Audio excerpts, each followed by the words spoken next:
Something happened this week that no one is talking about, and it involves the Federal Reserve. The reason why they're not talking about it is because they are getting exposed. If you're brand new to the channel, make sure to like, comment, subscribe, and of course, set alerts. Welcome back to the O Show, everything crypto and NFTs every day.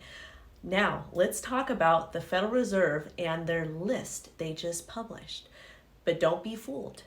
It's not because they want to be transparent. It is because Congress forced them. And it's very interesting timing that this list was released, as the SEC is unjustly going after Coinbase and Binance and a lot of other crypto asset companies, including Ripple. Straight from the Federal Reserve's Twitter page.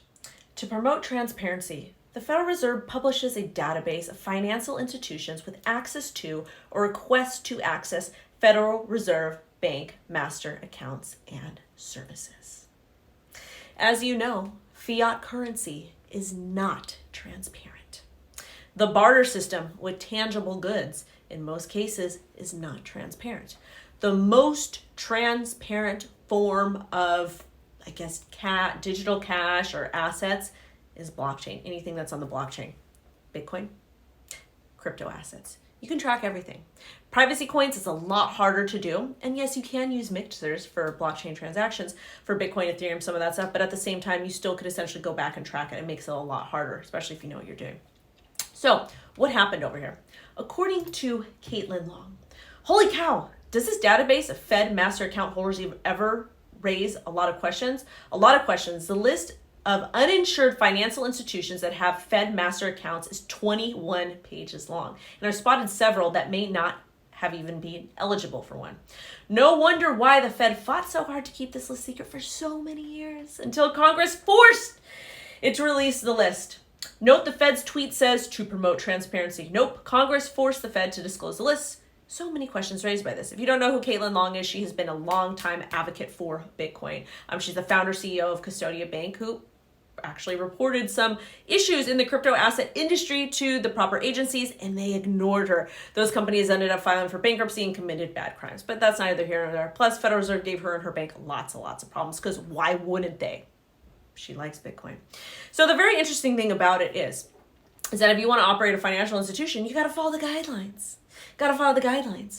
These companies, according to her tweet, probably don't have the proper insurances or shouldn't be allowed to operate, but they're still allowed to operate. Why? They're probably closely related to people in very, very high places. We see that all the time in the traditional banking industry. So next time you hear somebody say, oh, we need to get rid of crypto companies, we need to get rid of crypto exchanges, we need the banks. The banks are safe. The banks aren't safe. Okay? They're not safe. The Federal Reserve just forced this list to be, or Congress just forced this list to be published, okay? When the crypto contagion happened, a lot of these exchanges posted their public reserves. They did it without having to be told. They just did it. It was the right thing to do. Plus, you can track a lot of the exchange wallets and see what these guys are actually doing and determine whether or not you want to use these exchanges. That's why anytime I talk about a crypto asset exchange, I tell you to do your own diligence. Everything is public. But again, they're trying to be more transparent, especially because of the predatory actions that the SEC is taking against crypto asset companies, even though they're not transparent, okay? Even though a lot of them don't have the proper licenses. But again, you will see the public servants attack crypto asset companies because they undermine fiat currency, which they should.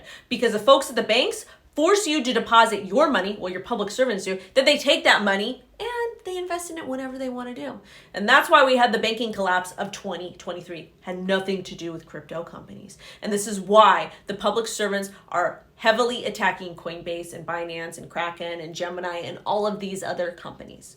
So before you get super excited about the banks, remember that banks and other traditional financial institutions are not transparent in any way, shape, or form.